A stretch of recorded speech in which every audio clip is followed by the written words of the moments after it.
Well, welcome to CLSP Politics. Sean speaking. I saved the best for last. Texas. Yeah. So this is Texas, guys. It's going to be rough, but here we go. First, special thanks to the Brennan Center. If you haven't gone to their website yet, make sure you do. They're incredible. They do incredible research.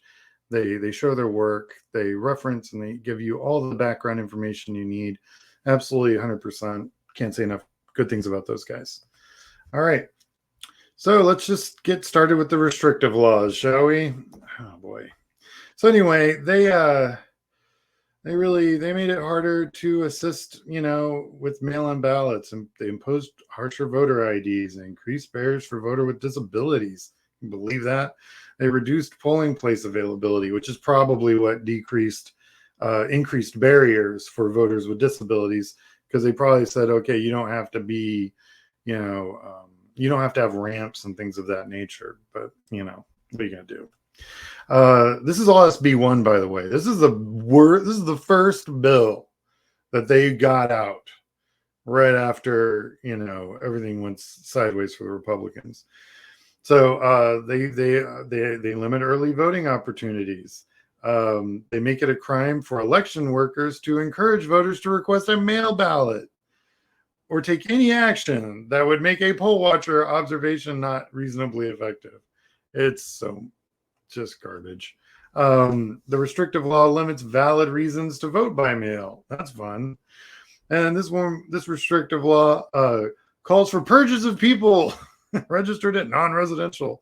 So non-residential is like, oh, they don't live there. Well, that's not necessarily true, because there's a lot of homeless. There's a lot of women who use a specific address so that they want to vote, but they have like an abusive husband or something, and they don't want to be easily found by him. Well, one of the things you can do is you can actually find people through the voter reg. So women with they've had domestic abuse, they can use the clinic or the safe house that they're as an established place where they receive mail, where they can receive their voting information. This one is a real backdoor hit for women that have probably not been in the best situation. So this one's kind of messed up. They allow some counties to consolidate polling places. I imagine they will consolidate it out of the POC neighborhoods and into the white neighborhoods. That's how that consolidation will happen. Laws that make it easier for counties to expand early voting hours. Hey, it's an expansive one. So if your county wants to expand early voting hours, they can. That's cool. That is, they still have to do it. So, but the good news with the blue counties, odds are their county elections offices and the county courts will all be blue. So this is great. I hope that every county takes advantage of this, expanding it to past, because if the polls close at 5 and you get work at 6, that doesn't even be any good. But if you can stay open until 8, well, that gives you at least an hour to get to the polls, So add disability recommendations and accommodations, which I guess this is offset SB1 and all the nonsense they passed at the very beginning, because I imagine the disability community was like, what's up? So they got some online ballot applications and some accommodations, I guess, at polling locations. And believe me, the Republicans wouldn't have done it unless they had to. It gives voters more opportunities to correct mail ballot errors, which is great. And this is also really helpful for people in the service and traveling.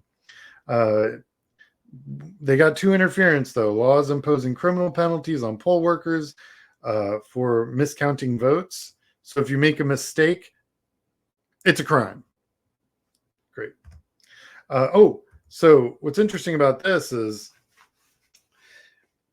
miscounting means that you can't be above either.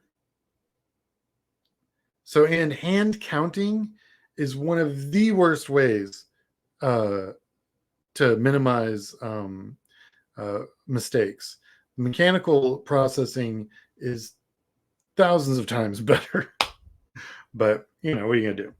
But anyway, this criminalizes poll workers, which is, this allows the political appointees to exercise intensive oversight over the day-to-day election administration of, you guessed it, the most diverse city in the country. Go look it up. It's Houston, Harris County. They pick the most diverse city to do this to. That wasn't by accident. So my thoughts are, all the bad ideas that the GOP go national with, Texas is their petri dish. We're the place where they end up, practicing all of that fun stuff.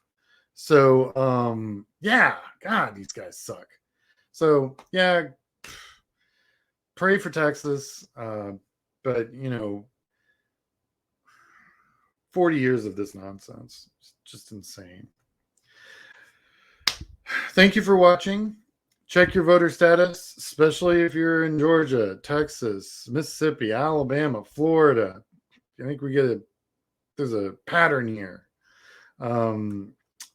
Make like and subscribe. Please share this with anybody you think would be interested. And if you wish to support this channel, we have a PayPal account, CLSP Politics. All right. You guys all have a great day.